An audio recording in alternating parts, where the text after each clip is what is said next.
Well, the year is AD 55.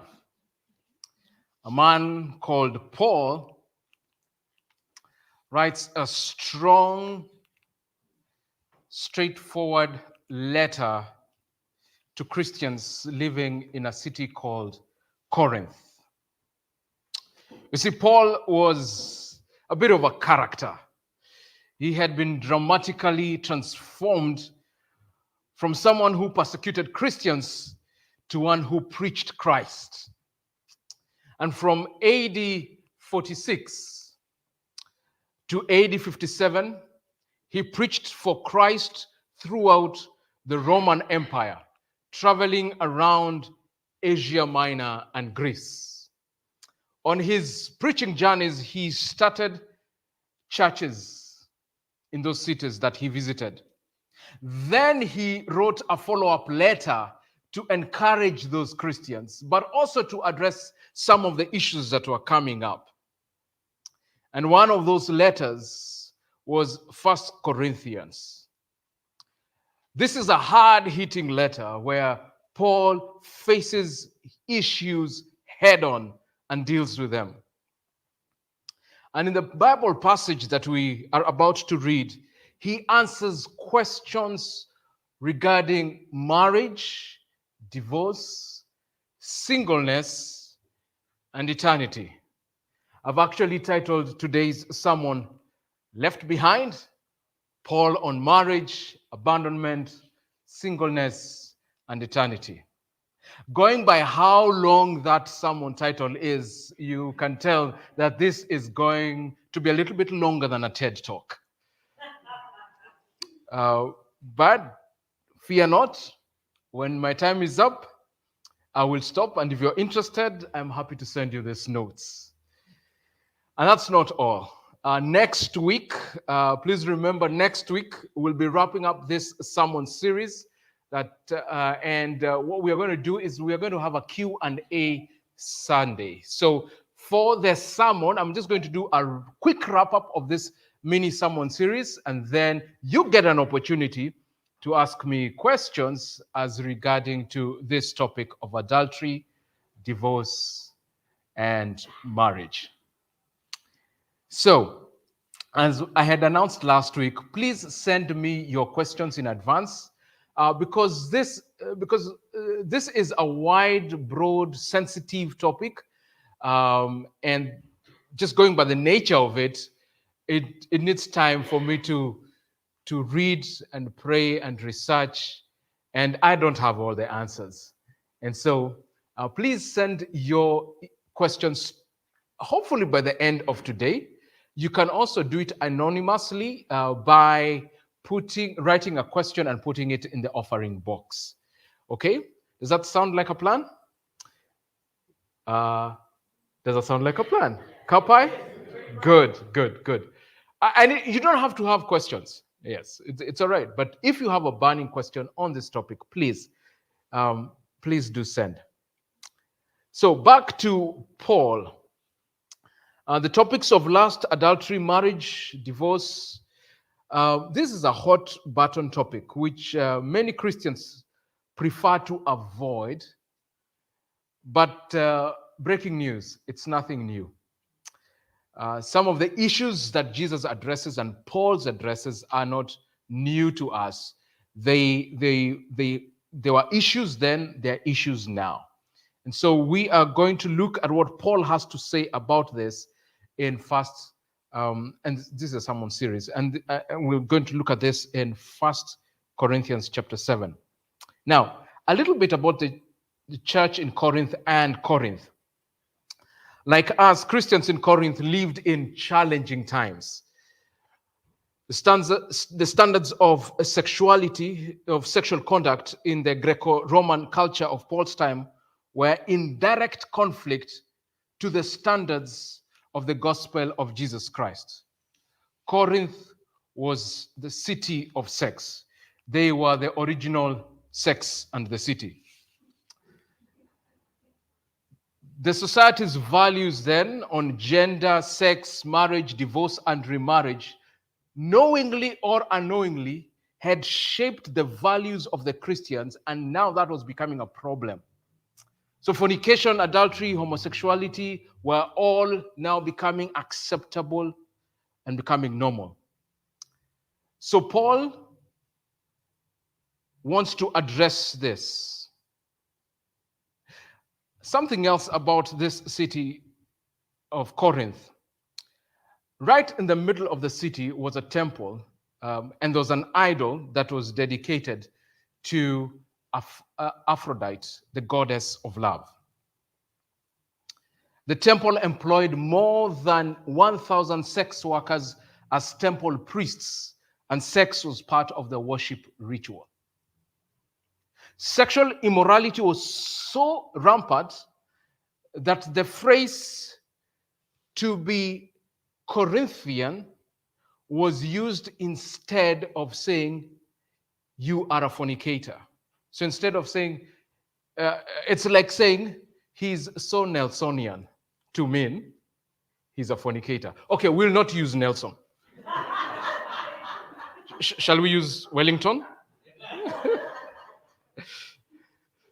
Talking of which, a prominent spiritual leader in this country, I'll withhold his name for now, once told me that Wellington is one of the most secular capital cities of the world. So expect anything.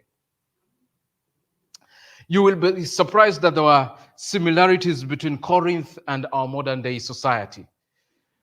We live in a hyper-sexualized society where anything and everything goes. Sexual immorality is a temptation that is always before us. It's in the movies, in adverts, in music videos, in magazines, in TV programs, easy access to pornography on the internet. Basically, sex outside marriage is treated as normal part of life, desirable, and with no consequences. Then sex in marriage is often painted as confining and joyless. It was the same in Corinth. Some Greeks, in rejecting the immorality of that time, rejected sex and marriage altogether. The Corinthian Christians wondered if this was what they should do. So they asked Paul a few questions, the kind of questions that we could ask today. Because sex is perverted, shouldn't we also abstain in marriage? Another question was, if my spouse is not a Christian, should I seek divorce? Another question is, should unmarried people and widows remain unmarried? So here are Paul's answers. As I did last week, I'm just going to read section by section, walk us through the text. When my time is up, I'm going to stop. If you're interested in the notes, happy to send. So Paul answers a question about sexual relations in marriage. And he's in the first section of this text, he's trying to correct something. So it reads, "Now for the matters you wrote about, it is good for a man not to have sexual relations with a woman. But," let me pause there. This is something that Paul does quite a bit in chapter 7. He says, "I hear what you're saying. However, there is this that you need to consider." It is called the nevertheless, but, or yes, but argument pattern. So that's what he does here. I hear what you say, but, however, nevertheless, since sexual immorality is occurring, each man should have sexual relations with his own wife and each woman with her own husband. Because of the sexual promiscuity in the city of Corinth, the value of sex was lowered, and Christians responded in two specific ways. There are those ones who swung on one side and were liberal about all that was happening in the city. This is part of our city. These are the values of our city. Let's embrace it. Everyone is doing it, so let us also do it. But then there are those ones who swung on the opposite side and they got legalistic, where they started saying, well, let's not even have sex in marriage. So Paul is trying to address this. So that's why they write, and address this, and you see that what Paul says, it is good for a man not to have sexual relations with a woman, but it does not stop there. Basically, they're trying to ask Paul, do you agree with this? He says, no. So why would the Corinthian Christians suggest complete celibacy even in marriage? They probably figured that if sexual immorality was such a danger, then one could be more pure by abstaining from sex altogether, even in marriage. One commentator writes, the idea that marriage was a less holy state than celibacy naturally led to the conclusion that married persons ought to separate, and it soon came to be regarded as an evidence of high spirituality when such a separation was final. So here are some guys who have swung the opposite. But here is Paul's response. He says, no, I need to correct that view. But since sexual immorality is occurring, each man should have sexual relations with his own wife, and each woman with her own husband. So in light of the danger of sexual immorality, which is ever present in Corinth culture and even our own, Paul advises them that husbands and wives should continue in sexual relations. Paul is saying, guys, stop pretending to be wiser than God. Stop trying to be holier than thou. God created sex to be enjoyed in marriage. It's God's idea. It's a good idea. It is to be enjoyed in marriage. But this is what Paul is not saying, that sex is not the only reason for marriage or is not the most important reason for marriage. No. Paul is simply answering their specific question. Now, if you want to hear Paul give a theological treatise on marriage, you could read Ephesians chapter 5 and Colossians chapter 3. So having corrected the principle of purity as relates to marriage, he now moves to address the principle of mutual sexual responsibility in marriage. So he writes, let the husband render to his wife or yield to his wife the affection due her, and likewise also the wife to her husband. The wife does not have authority over her own body, but the husband does. Now, before the men say amen, Paul continues to write and say, and likewise the husband does not have authority over his own body, but the wife does. Do not deprive or defraud one another except with consent for a time, that you may give yourselves to fasting and prayer, and come together again, so that Satan does not tempt you because of your lack of self-control.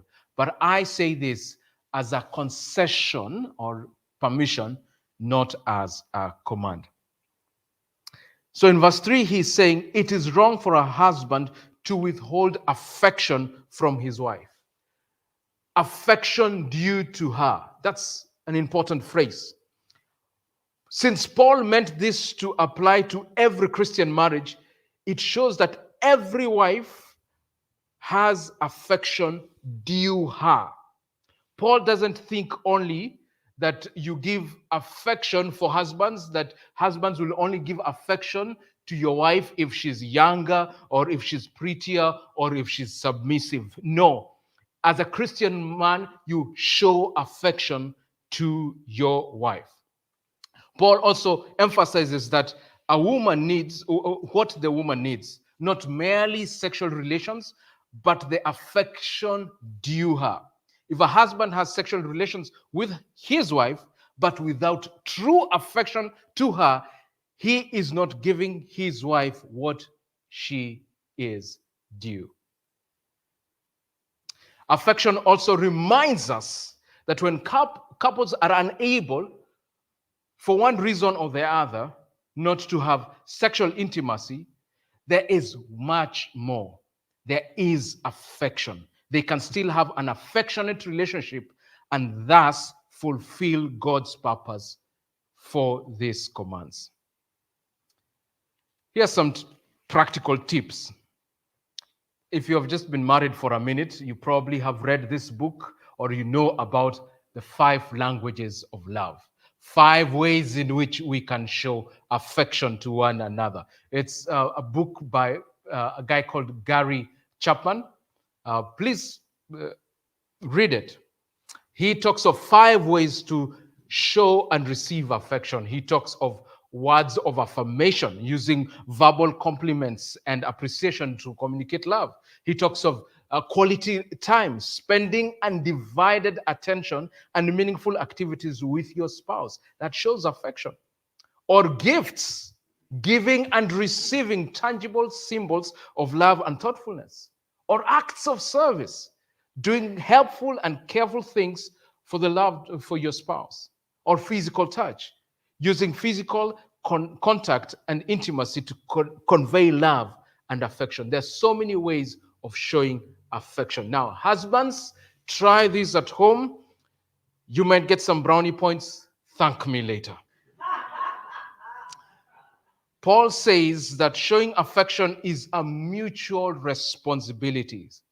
As a husband gives his wife the affection due her, the wife is not to withhold marital affection from her husband.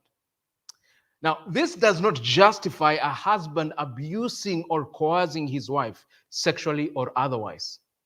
Paul's point here is that there is mutual sexual responsibility in marriage. The husband has obligations towards the wife, and the wife has obligation towards the husband. In God's marriage design, sex is put on such a high level than merely being a husband's privilege and a wife's duty. Married couples have the responsibility to care for each other. Therefore, husbands and wives should not withhold themselves sexually from one another, but should fulfill each other's needs and desires. However, Paul has an exception for a Christian married couple who choose to abstain for a short period of time for the purposes of prayer and fasting. And he says it's for a short period of time so that you are not tested by Satan. Now, if Satan could test Jesus Christ, he is more than capable to test you. Then Paul continues. So he has addressed this issue. And then now in verse 7 to 9, Paul recognizes the benefits of singleness, but also the benefits of marriage, and that they are all gifts from God. So he writes, "For I wish that all men were even as myself." Pause there for a moment. Remember, Paul is single, he's unmarried. And do you remember what I said last week and the week before? That in the Jewish context, what used to happen is that once you get to around age 20, especially for a man, it was expected that you would get married. So you can imagine, I would imagine, that Paul is really under pressure. He's a single guy there are some guys here who are looking at each other. That was then, that is not now. You shall enter marriage after thinking deeply about it. But anyway, that notwithstanding, let's continue reading. I need to stick to the script. But each one has his own gift from God, one in this manner and another in that. But I say to the unmarried and to the widows, it is good for them if they remain even as I am, single. But if they cannot exercise self-control, let them get married. For it is better to marry than to burn with passion.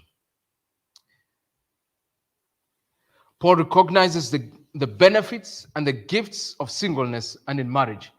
And he continues on this. Here's some homework for you. Please go and read these verses, the rest of the chapter, verse 25 to 28, 32 to 35, and then in verse 39 to 40, he particularly addresses widows. He continues to talk about the benefits and the gifts of singleness. But here's the point that Paul is trying to make. Both marriage and singleness are gifts from God. One is not morally better than the other, and both are valuable to accomplishing God's purposes.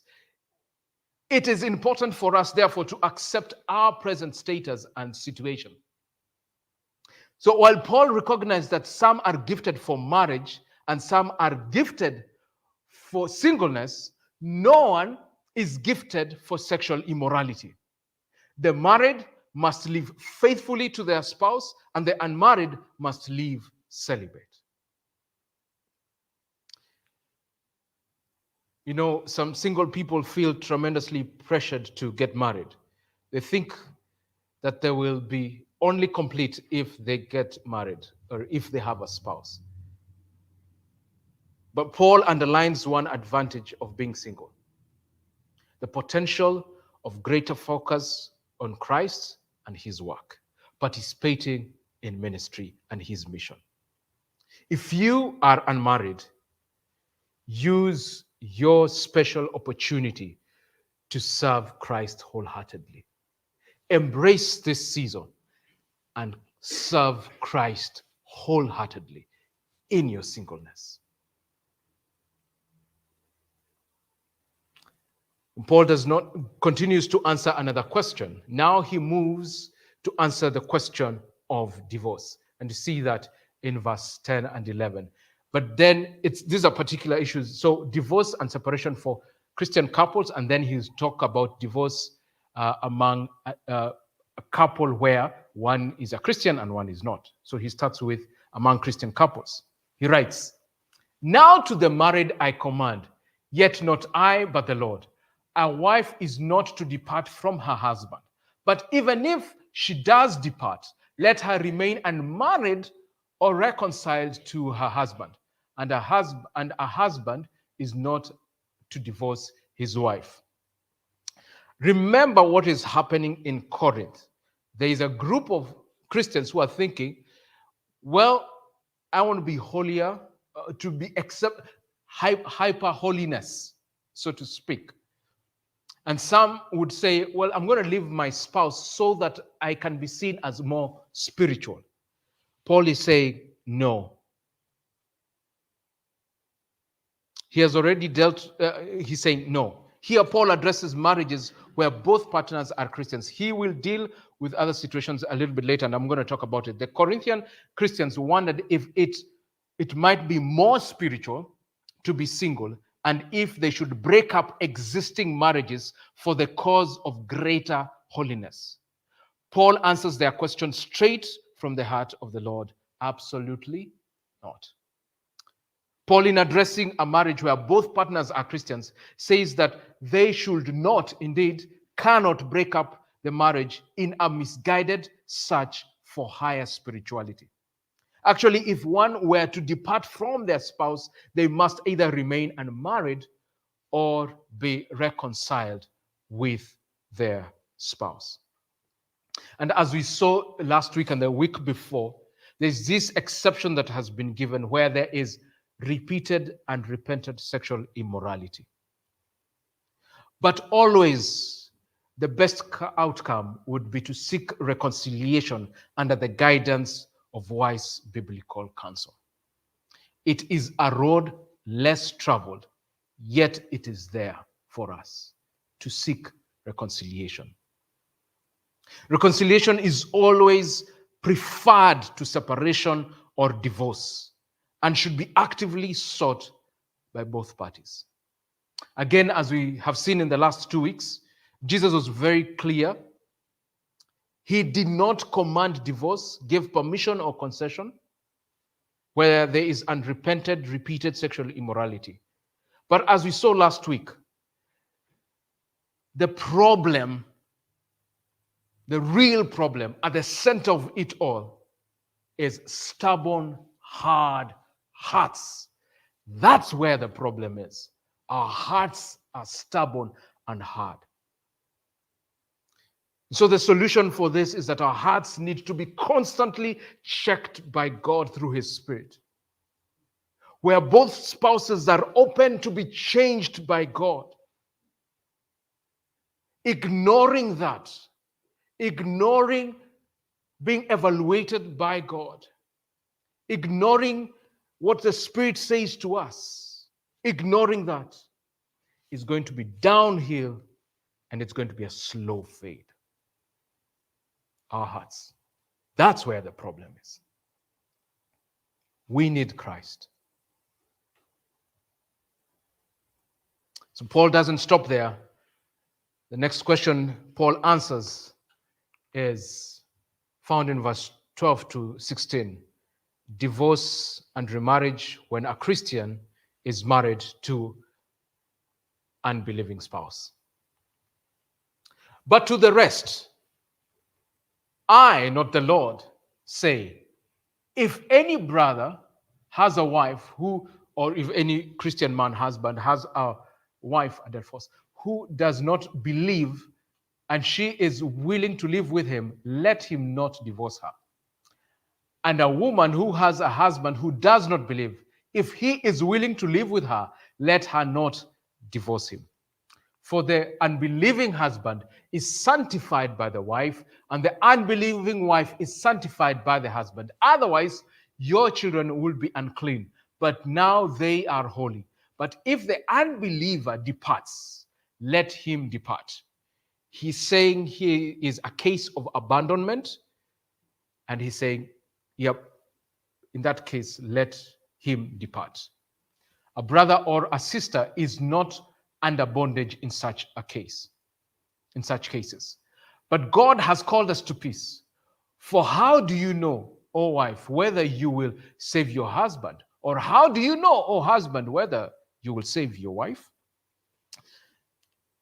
So after addressing couples who are both Christians, now he speaks to one where a spouse is a Christian, the other one is not. And this one is a biggie because many people today find themselves in such relationships, in such marriages. To the one married to an unbeliever, Paul says, let him not divorce her. Paul recognizes the struggle and the spiritual concern by the Christian married to an unbeliever, but it is no grounds to end an existing marriage with an unbeliever. I'm going to get to that a little bit, but let me just do an aside here, specifically to the singles. If you're not married, what Paul is telling us here does not mean then that it is wise for you to find someone who's not a Christian for you to marry. No. Later on in 2 Corinthians chapter 6, he will actually address that and says, do not be equally yoked with an unbeliever. He says, for what do righteousness and wickedness have in common? Or what fellowship can light have with darkness? Knowing this beforehand, let me put it in a different way. Do not get into a marriage situation where you think that this is a mission outreach, where you want to get married to someone, you hope that you are going to lead them to Christ. At the end of the day, it is the Lord who draws people to himself, and out of his sovereignty and kindness, he can lead anyone to himself. But don't knowingly walk in such a situation. So if you're not married, seek one. If you are a Christian and not married, seek one who is a Christian, because you have shared values. Because when it comes to you'll have shared values in marriage, in parenting, in finances. Because if you don't have those shared values, it becomes hard and difficult. In the last 6 months, a few of my friends, some of them are my age mates, are in the process of separation and divorce. And it is hard. It is painful. Some of these guys, I've known them for a very long time. One of them called me and said, in the middle of the night, he called me and said, Kinyua, It's been 18 years with my wife, but I should never have gotten into this relationship. The Lord was very clear from the word go. I disobeyed the Lord. And now it has gotten us in such a murky situation. So, biblical wisdom is if you're a Christian single, look for someone who is a Christian, someone whom you have shared values. That is I speaking, not Paul or the Lord, but it is biblical wisdom. So back to the text. Question is, why should a Christian try to keep their marriage to a non-Christian together? Because God can be glorified, in such a marriage. And he may do a work through the Christian spouse to draw the unbelieving spouse to Jesus Christ. The unbelieving spouse is not saved by marriage to a Christian. Each person, whether spouse or child, must make a personal decision to accept and follow Christ to receive salvation and God's promises. But here is my encouragement to those of you who are married to someone who is not a Christian, and maybe you also have kids. Remain faithful to Christ. Trust him. Pray for yourself. Pray for your spouse. Pray for your kids. Live by example. Live by your testimony. Your words are not in vain. Your life is not in vain. Point your spouse and your kids to Christ. To the best of your ability, help, and with help from God and wisdom of the Holy Spirit, do all that you can to point your spouse and children to Christ. Keep praying for them. Let God transform you. Love them with the love of Christ. God listens to our prayers and our cries. Do not be discouraged. Be salt and light where you are. Then Paul continues and gives this overarching principle. It is, but as God has distributed to each one, that's the gift of singleness or the gift of marriage, as the Lord has called each one, so let them walk in Christ. And so I ordain in all the churches. No matter your status, married, single, divorced, widowed, remarried, whatever, God can work in your life. Instead of thinking that you can walk away and change your status, let God start doing something new and afresh in your life where you are at. This is also a warning about trying to undo the past in regards to relationships.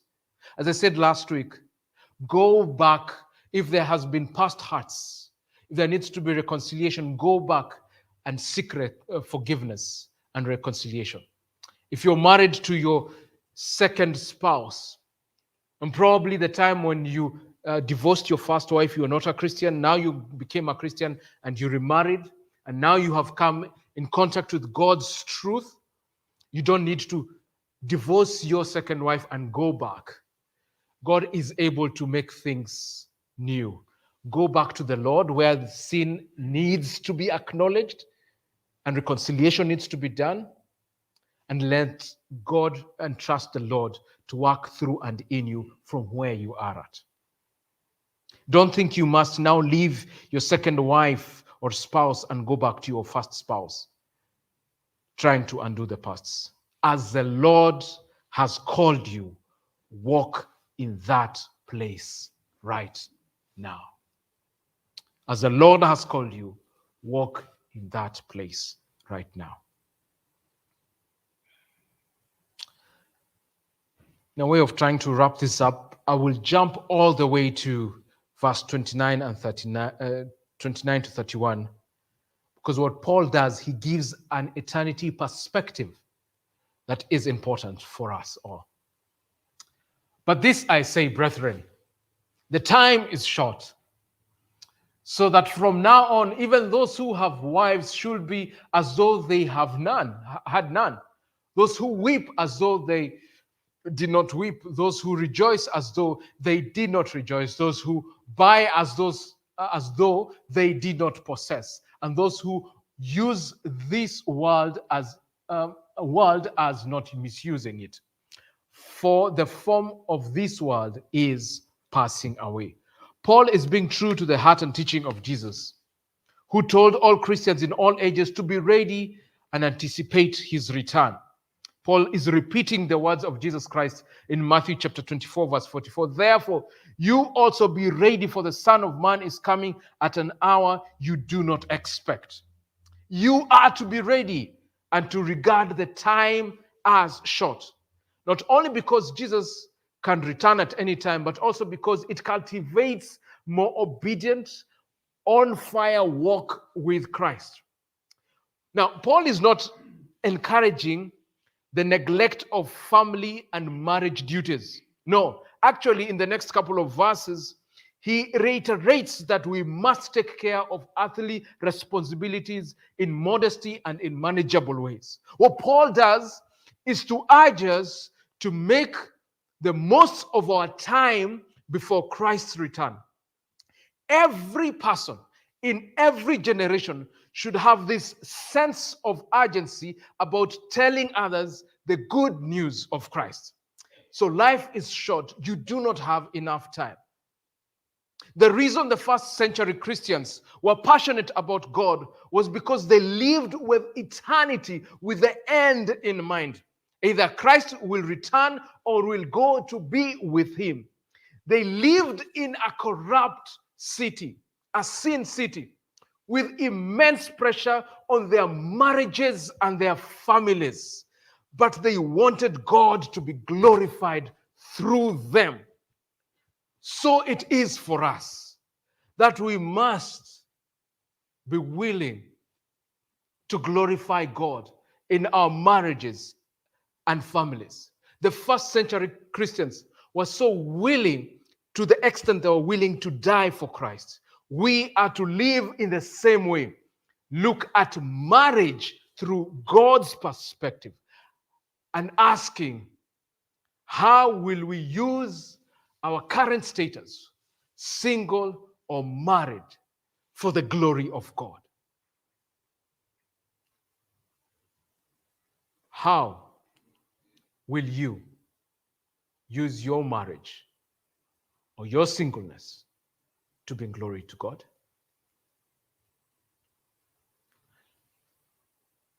Let me pause there and give us a few minutes to reflect on this question and ask, is my marriage bring glory to the Lord? And what can I do to bring glory to the Lord through my current status? Married, single, widowed, widower. How will you bring glory to the Lord in your current status? Give us a few moments in silence.